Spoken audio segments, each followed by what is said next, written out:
Dear students, today we will discuss about the mathematics of class 7, chapter 11, information and data, exercise 11, and this is our first lesson. In this lesson, we will try to understand how to draw frequency distribution table. First, we will take a problem from page 187, problem 16.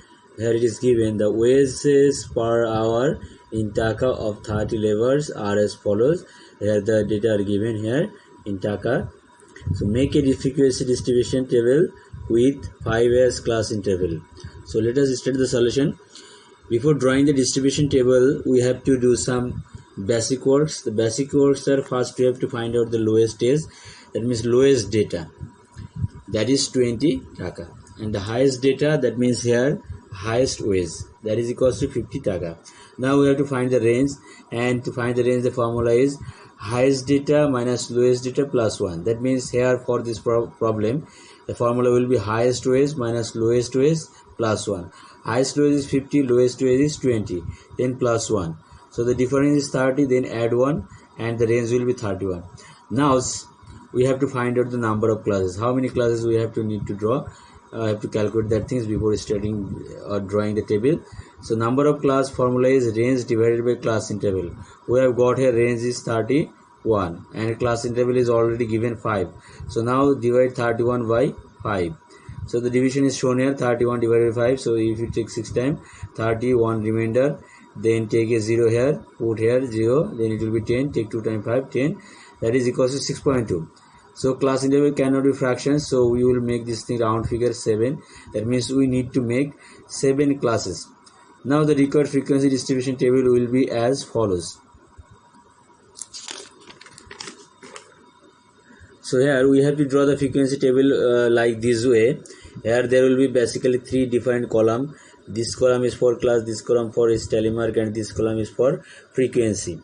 So since our lowest data is 20, so we have to start from 20, and our last data was 50, so we have to, since we have to take 7 classes, so we'll start from 20 and the class interval will be 5. That means if you start from here 20, 21, 22, 23, 24, so if you end up 24, then 5 will be completed. Then here you start again from 25, then after 5 it will end at 29. Like this way you have to create the classes here, and this column, second column, is for telemarks. You will find the data and decide which the data will be included in which classes. Then for that you will put a mark here, and when the telemark will be completed, then third column will be for the frequency. That means change these telemarks into general numbers. So let us try to understand how we have to do this thing. So since our lowest rate is 20, so we are starting here from 20, and now count the interval will be 5, 20, 21, 22, 23, 24, 20, 24. So 5 is completed at 24, so we will stop here. Then the second class will start from just after this 25, that is it will be after this 24, that is 25, then 25, 26, 27, 28, 29. When to 29, then class interval 5 will be ended up, so we will stop here.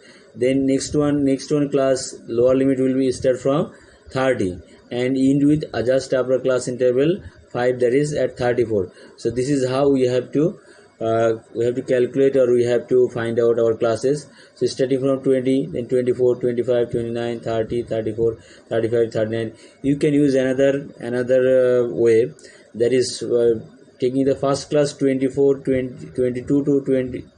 Taking the first class from 20 to 24, you just add 5 with this lower limit, then you will get all of this lower limit, and then add 5 with this upper limit, then you will get all the upper limit. So this is the easiest way to get the classes. Now try to find how to do that telemark work here. Look here, our first data in the given here is 20, so 20 will go to these classes, included into these classes, so we'll put a telemark here.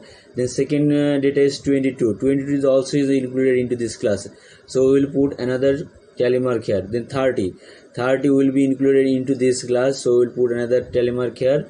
Next one is 25 will be included into this class, so you have to put here one telemark. Like this way, for each and every data we will find the classes and we'll put the telemark into that classes. So after doing all of this, after making the tally mark like this way, when all of these will be completed, then we will change these tally marks into numbers, all of these tally marks into numbers, then frequency column will be completed, and adding all of this we will get the total number of frequency, total number of data. So this is the first class on how to draw the frequency distribution table for class 7 mathematics of information and data. To our next class we will try to talk about different topics. Since then, be safe and stay at home, and if you like my lecture, please subscribe my channel and share with your friends. Thank you so much.